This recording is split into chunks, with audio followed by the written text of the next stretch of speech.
Indeed. So then we have the Mage cards. So first we have the Mage legendaries. This is an interesting one. So the 8 mana 7/7 Ronin. Death Rattle, add 3 copies of Arcane Missiles to your hand. Yeah. I think this card's really good. I think this. Yeah, I think it's a brilliant card. I mean, I guess As a standalone card, it's definitely really strong. you can compare this to it's one more mana than a War Golem, right? So it's a 4 mana Avenging Wrath almost, but it does one more hit. But it would also summon a War Golem body at the same time. Right. I mean, obviously once it dies, but yeah, it's a Yeah. I mean, the problem firstly is that Death Rattle means it can be silenced and you can lose those Arcane Missiles. But the Arcane Missiles, having 3 copies of Arcane Missiles is a big deal. Like, Avenging Wrath is a good card. It doesn't see much play, but it's still a powerful card. And this is cheaper, and you can play them whenever you want. You don't have to play them all, and that kind of thing.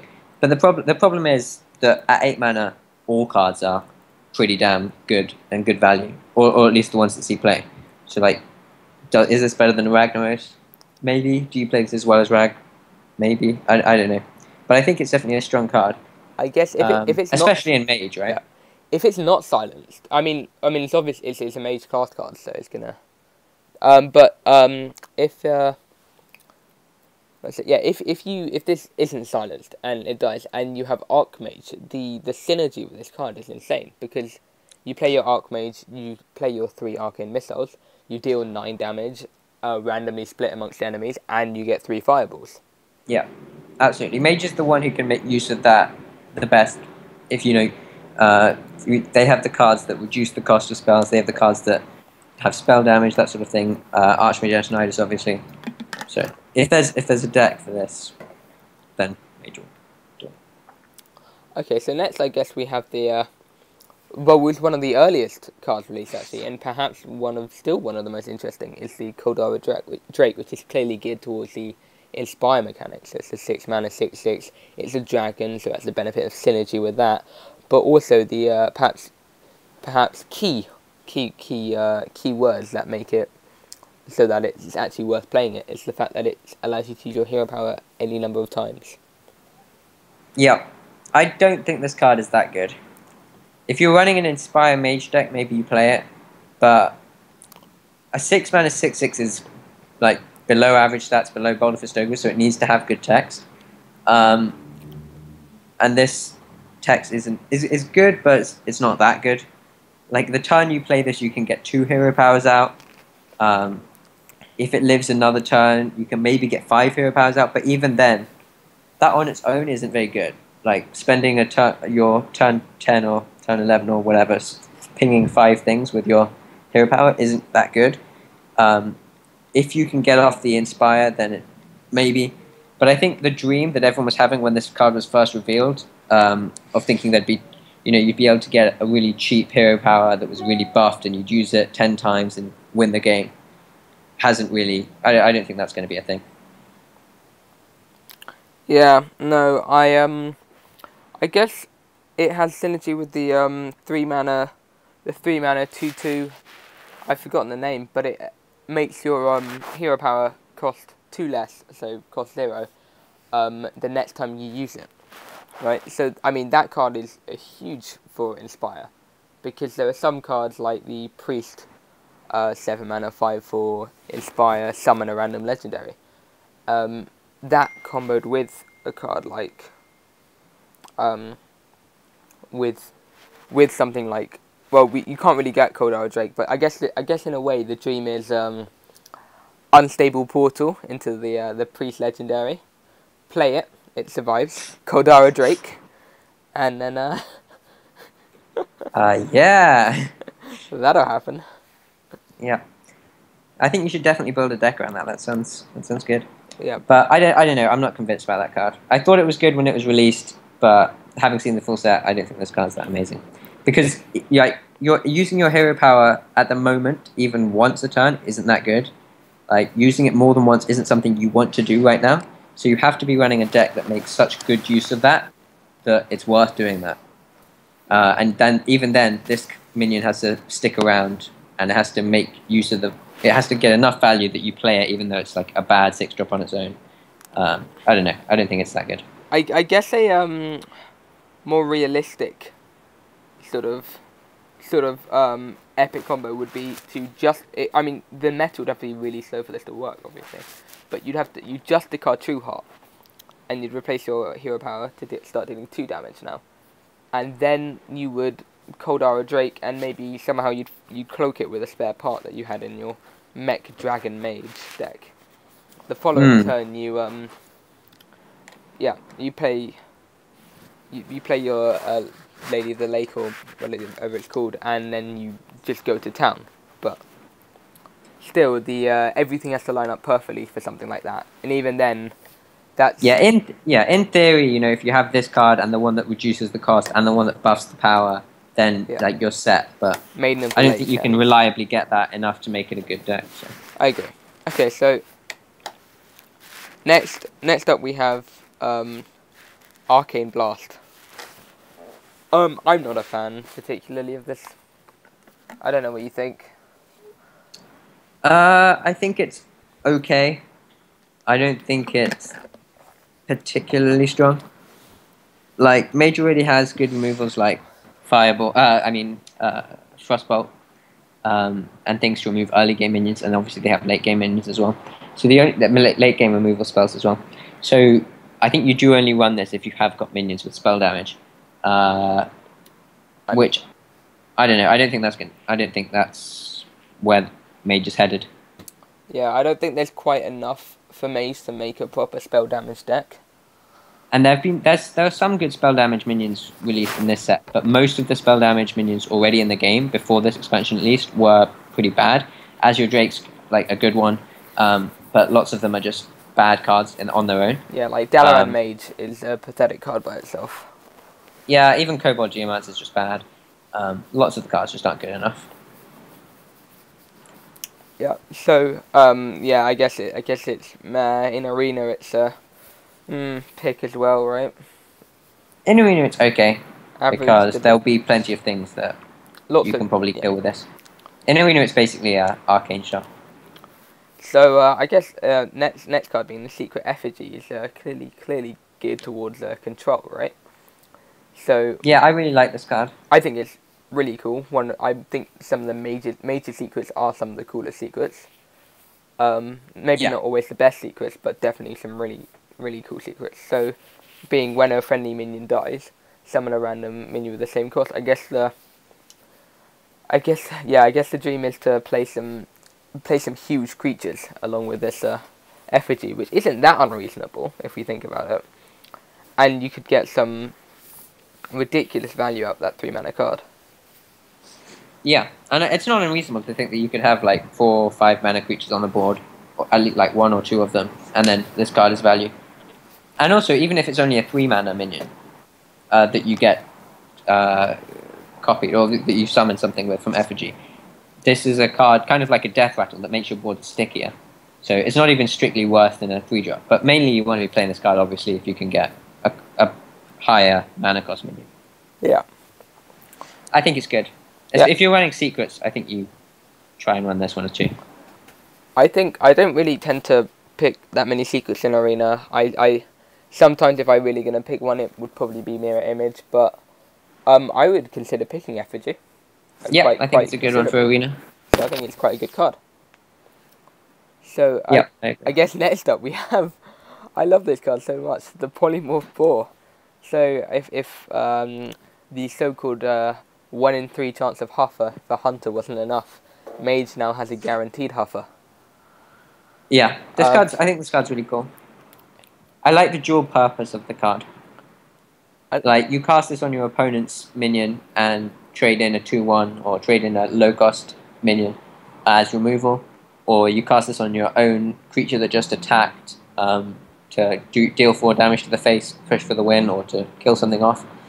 So it has that cool dual purpose, I think. Yeah, and I guess in a way it can be considered if you have some subpar. Say you played your Shredder, it's Mech Mage. You played your Shredder, you've got some crap. You got like Novice Engineer from it, so you're not particularly enthralled. You Polymorph Boar it. You've essentially played a 3-mana yeah, deal 4 damage to the face, summon a 4/2. Like, that's worth. I don't know. I don't think you play this card if it's in the average case, or if it's mostly just you're casting it on one of your own minions. I think you mainly play this card as pretty decent removal, and then you keep this card as in the hope that some of the time you use it to deal 4 damage when you're in a pinch or finish their face off. Um, I don't know. I think for strict removal though, polymorph is definitely better. Yeah. You pay 1 more mana, but a 1/1 is not threatening. Even if you can't kill it off completely, that's fine to leave on the board. A 4/2 with charge is threatening, and you can't really you don't want to leave that on the board. And also you can't ping off a 4/2, but you can ping off a 1/1. So I like this card, but I don't know.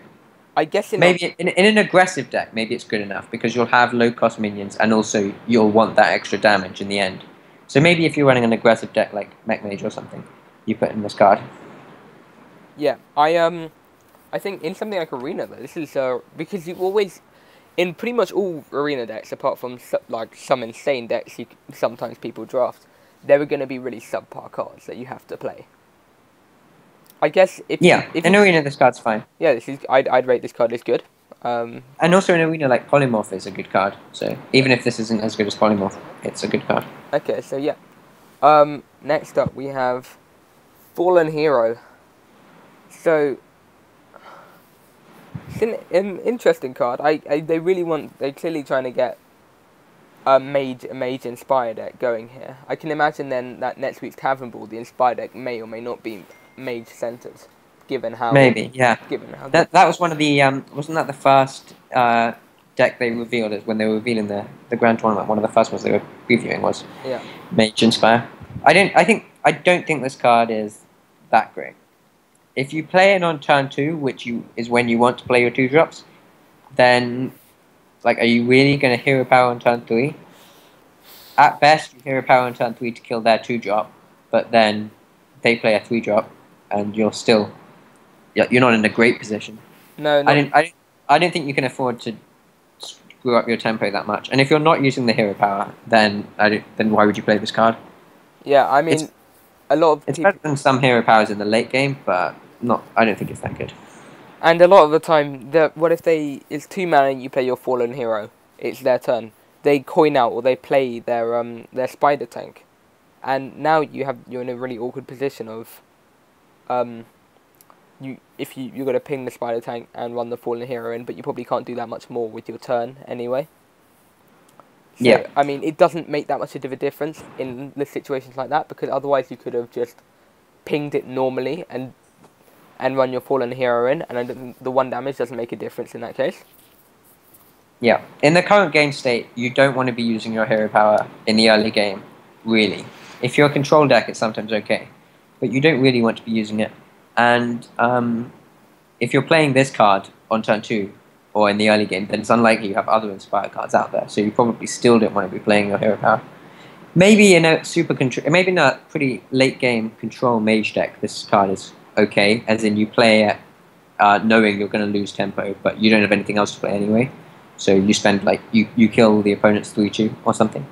Maybe there it's good, but I don't think this card's that good. Yeah. Yeah, I guess in Arena it's okay. It's just like a Blood Fen, right? It's In Arena I think it's good, yeah. Because there's lots of minions to kill and you can play this late game and it's fine. Okay, so next we have Flame Lance. So this is I think it's a bad card. I'm not sure it's great. Even if the text said deal 8 damage. Deal 8 damage. It wouldn't really be that. I don't think that would be overpowered. Yeah. I mean, you look at this and you think, deal 8 damage to a minion. Okay, great. I can kill off a Mountain Giant. Or I can kill off a, Molten Giant. But 5 damage to remove a Molten Giant or a Mountain Giant, which are typically going to cost anywhere between 0 and 4, isn't even that great. And if you're playing this, why is this better than a Polymorph? Yeah. I don't see why you would ever play this rather than a Polymorph. There's no reason to be super scared of the 1/1, so you only play this if you're already running 2 copies of Polymorph. In which case, that deck doesn't exist at all right now. That needs that much hard removal that it runs 2 polymorph, 2 fireball, and still wants more. I think the meta has to be really, really slow in order for something like Yeah, a Flame I Lance. don't think this card's going to be played. Yeah. And also, then your opponent still, even if their meta is slow, your opponent has to have enough big minions that you burn through all your other removal spells. This card is not good. Yeah, I guess it's okay to below average in Arena, but even then, that's like being I think it's below generous. average. Removal is generally good in Arena, but this is really bad removal. So Yeah. Okay, next we have the Dalaran Aspirant. So again, pushing the Inspire and the spell damage aspect of Mage. yeah, So I think guess, this card is bad. yeah, I don't think it's any good for Constructed, but It's just so slow. If you want to make use of this, so you play this card on, say, turn 4, and then you have maybe a Frostbolt that you want to use the next turn, which means you're spending your entire turn pinging to get the spell damage, and then using Frostbolt to get value from the spell damage before this guy dies. Which means you're going to have to waste so much tempo, and I don't think it's worth it. A 4-mana 3/5 on its own is not good enough. I mean, in Arena, I guess it's a 4-mana 3/5 body's okay. You can get worse. In arena, that's okay. Yeah. Like I'd say it's average. I'd be interested to see if that had the same effect that like Fairy Dragon and Spectral Knight does, so they wouldn't be able to, it would be untargetable by spells. I'm curious because I think that would be a significantly better card. It would be better. Yeah. I don't know if you play it. Like, I still don't think it's that good. Anyway, the card as it is, I don't think is good enough. So we already have Net Spellslinger is a really cool card, and it's a 3-mana 3/4. It's Spider Tank stats there. That's good. Yeah, I think it's a good card. I think this could see some play, or at least some experimentation, for sure. I mean, yeah, there'll be the odd times where you do that, and your opponent gets like double Flame Strike, and you're running some Rush deck, and you cry, or they get double Fireball. But I think most of the time, Mage will be able to make use of that spell so much more than the other class they're playing against. Yeah, I mean, a 3-mana 3/4 is fine. It's a Spider Tank, so you want a little bit more value from the text, but it doesn't matter too much. The battle cry looks like it's symmetrical, so it's a Spider Tank, but it's actually not, because if you're going to run this card, then you've probably got some way of making better use of that spell than the other player. Whether that's, you're running things like Sorcerer's Apprentice, whether you're running spell damage cards, or whether you're just running a fast aggro type tempo mage deck. Where they won't have the chance to really utilize their spell in particular. Yeah, like if they're carrying 8 cards and they're a control deck, most of their deck is built to controlling the board anyway. They've got very giving them an extra random spell isn't really that helpful. Whereas for you, an extra card might help you prolong that game a little bit more. Like one of the problems aggro decks face is they run out of steam, and having that extra card might help you. Yeah, I think because they've got a very specific way about having to. They know what they want to do in the following few turns. The control decks, they want to deal with this. They want to try and get that out. And their spell, as you said, it just throws it in, and it's not particularly. It doesn't really combo well with their entire deck. Yeah, for sure. Yeah. I think this card is good. I think it's going to be above average in general. The only thing I think that could mean it doesn't see play is that random variance effect. The fact that there's going to be some times when your opponent gets a much better spell than you, and even if your deck, in theory, should be able to better make use of spells, like when they get Flame Strike and you get Arcane Missiles, like you get wrecked. The fact that it's so random might mean it doesn't see competitive play and doesn't become that big. But I have hopes for this card that it'll be good. In Arena, I think it's a great card as well. It's good to. It's definitely. Yeah, in Arena it's good. Yeah, it's good. You can't necessarily make better use of that effect than your opponent, but a 3-mana 3/4 with a symmetrical effect is fine in Arena. Yeah. And if you're winning by miles, you don't play it. If you're losing, you do play it. So it's still slightly better than Spider Tank, I guess, unless you have max energy. It's not a win more when you're already ahead card. No. Which is good. Okay, so that concludes the Mage cards.